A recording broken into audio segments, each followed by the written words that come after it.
सारस्वत प्रणाम। मु गीता दास। मोर कवितार शीर्षक ग्राम्य जीवन रे साहित्य। ग्राम्य जीवन रे साहित्य। आम गाँटी रे सदा आनंद उल्लास थाएटी। आम गाँटी जी निपट मफसल भूई पल्ली राणी सी सरलता रूप सरल वर्णना साहित्य रे भरपूरटी। आम गाँटी काउ का कले गहल चहले कोलाहले पूरी जाएटी। प्रति स्वर निशा प्रति पदक्षेपे साहित्य रे भरा थाएटी। आम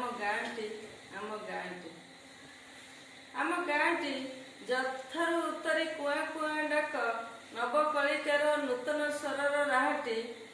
पुलकिते भरे प्राणटी लंगल बालुत मा पणत धरी थुरु थुरु पाद पकाई कुनी कुनी उठे दरटी कंठरे। मोहु थाए मन सबुरी हृदय मिठा मिठा तार स्वरटी। आम गाँटी कुआरी कन्या प्रीति बड़ा कंठे कुआर पुनई रज दड़ी गीत राखीर बारता गाएटी। बाहुना बाहुने बारस स्वरे ममतार माया रचेटी। ग्राम्य ललनाटी करम पथरे नरम गलारे केते प्रबोधना विभिन्न संपर्क रटेटी। आम गाँटी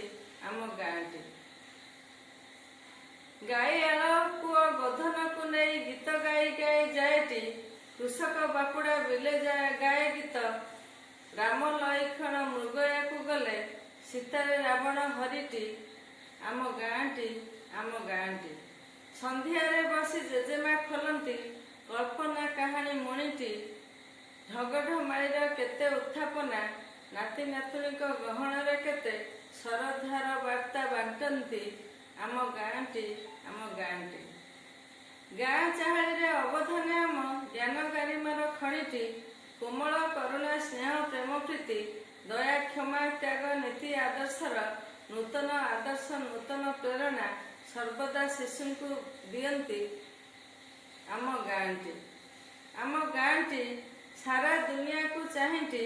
आम गाँटी सापुआ केलाठू पालार गान केते मुनिज्ञानी कवि काव्यकार आमरी गाँव रे जन्मिटी।